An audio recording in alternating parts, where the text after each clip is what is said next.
Hello दोस्तों, आप सभी लोगों का हमारे YouTube channel defence and mysterious में स्वागत है। दोस्तों, आज के इस वीडियो में हम भूटान देश के बारे में कुछ रोचक और महत्वपूर्ण तथ्यों पर बात करने वाले हैं। उम्मीद करता हूं यह वीडियो आपको ज़रूर पसंद आएगा। तो चलिए बिना देरी के वीडियो शुरू करते हैं।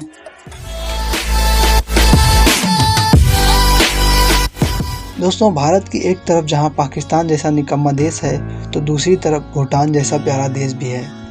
भूटान देश की राजधानी थिम्पू है। भूटान की मुद्रा नुंगट्रम है और नेपाल की तरह ही भूटान में भी भारतीय मुद्रा स्वीकार की जाती है। भूटान के साथ लंबे समय से भारत के काफ़ी अनोखे और विशिष्ट संबंध रहे हैं। 2014 में प्रधानमंत्री बनने के बाद प्रधानमंत्री नरेंद्र मोदी ने अपने पहले विदेश दौरे के रूप में भूटान को ही चुना था। भूटान के साथ भारत के संबंध आज़ादी के बाद प्रधानमंत्री जवाहरलाल नेहरू के समय से ही काफ़ी अच्छे रहे हैं। 1958 में भारतीय संसद में यह घोषणा की गई थी कि भूटान के खिलाफ किसी भी आक्रमण को भारत के खिलाफ आक्रमण के रूप में देखा जाएगा। हालांकि अभी तक किसी भी देश ने ऐसा करने की हिम्मत नहीं की है, लेकिन कभी कभी चीन उकसावे की राजनीति करता रहता है। भूटान के पास सेना है, लेकिन उनकी संख्या बहुत कम है। इस मामले में भारत उनका ख्याल रखता है।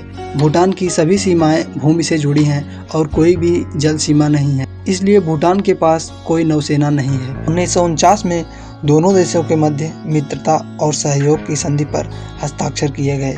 इस संधि के तहत भूटान के विदेश संबंधों और उनके रक्षा का दायित्व भारत पर है। प्रकृति की गोद में बसा भूटान विश्व का पहला देश है जो खुशहाली पर जोर देता है।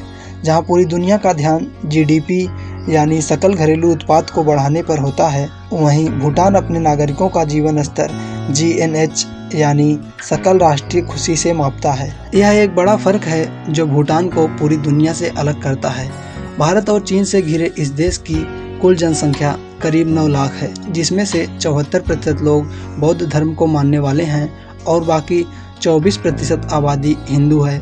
यहाँ 1907 से राजशाही है, लेकिन 2008 से भूटान ने राजतंत्र से संवैधानिक लोकतंत्र की ओर कदम बढ़ाया है। इसमें खास बात यह है कि देश में लोकतंत्र की पहल यहाँ के राजा जिग्मे खेसर वांगचुक और उनके पिता जिग्मे सिंगे वांगचुक ने किया, जिसकी मिसाल स्पेन के सम्राट हुआन कार्लोस को छोड़कर शायद कहीं नहीं मिलती। यहाँ के राजा ने खुद से आगे बढ़कर लोकतंत्र की घोषणा की। शायद यही वजह है कि भूटान के लोग अपने राजा को बहुत सम्मान की दृष्टि से देखते हैं। भूटान के लोग अपनी संस्कृति व पर्यावरण को लेकर बेहद संवेदनशील रहते हैं। यही कारण है कि भूटान पूरी दुनिया का इकलौता कार्बन निगेटिव देश है, यानी यहाँ पर जितना कार्बन डाइऑक्साइड उत्पन्न होता है, उससे कहीं ज़्यादा ऑक्सीजन का उत्सर्जन होता है।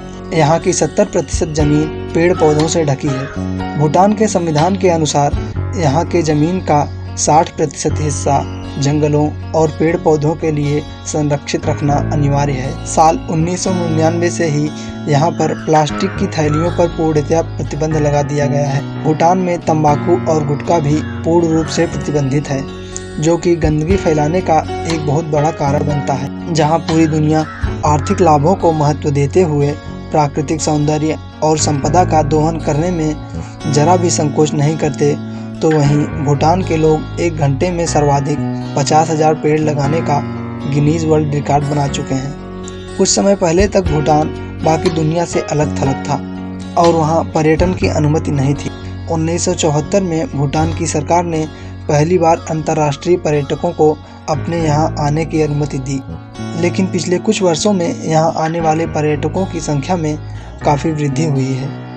यहाँ पूरी दुनिया से लाखों की संख्या में पर्यटक आते हैं, जिनमें सबसे ज़्यादा पर्यटक भारत से होते हैं। यही कारण है कि भूटान की सरकार ने अपने यहाँ आने वाले पर्यटकों पर भारी शुल्क लगा रखा है। भूटान की सरकार ने ऐसा पर्यटकों की संख्या को सीमित रखने के लिए किया है, जिससे कि वहाँ के पर्यावरण और संस्कृति को कोई नुकसान ना हो। भूटान की सरकार ने भारत को छोड़कर अन्य देश के लोगों को भूटान यात्रा के लिए $250 यानी लगभग 17,000 रुपये प्रतिदिन के हिसाब से देने होते हैं। 1974 में संयुक्त राष्ट्र संघ ने भूटान को एक देश के रूप में मान्यता दी थी। भूटान का एकमात्र अंतर्राष्ट्रीय हवाई अड्डा पारो है, जो दुनिया के सबसे खतरनाक एयरपोर्ट्स की सूची में शामिल है। 17,000 फीट ऊंचे पहाड़ों के बीच गहरी घाटी में बने पारो हवाई अड्डे पर सफल लैंडिंग कराने का अनुभव दुनिया के केवल 8 पायलटों के पास ही है। भूटान की आय का एक बहुत बड़ा हिस्सा पर्यटन और बिजली निर्यात से ही मिलता है। भूटान के सरकारी खर्च का 27% हिस्सा बिजली निर्यात से आता है। भूटान की लगभग सभी हाइड्रो पावर योजनाएं भारत के आर्थिक सहयोग से बनी हैं और यहाँ की बिजली का लाभ पश्चिम बंगाल, बिहार, झारखंड, उड़ीसा और सिक्किम को मिल रहा है। भारत के राज्य अरुणाचल प्रदेश, असम, वेस्ट बंगाल और सिक्किम भूटान की सीमा से सटे हुए राज्य हैं। दुनिया के सभी देशों में सड़कों पर सफ़र आसान और दुर्घटना रहित बनाने के लिए ट्रैफिक सिग्नल की सुविधा है, परंतु दुनिया में एक ऐसा देश भी है जहां आज तक एक भी ट्रैफिक सिग्नल नहीं लगाया गया और वह देश है भूटान। भूटान में आज तक कोई ट्रैफिक सिग्नल नहीं बना क्योंकि वहां के स्थानीय लोगों का मानना है कि पुलिस इस जिम्मेदारी को सही तरह निभा रही है। दोस्तों, आज के वीडियो में बस इतना ही। अगर आपको हमारा ये वीडियो पसंद आया हो तो वीडियो को लाइक करें और चैनल को सब्सक्राइब करके बेल आइकन को प्रेस कर दें, जिससे कि हमारे आने वाले सभी वीडियो के नोटिफिकेशन आपको मिल सकें।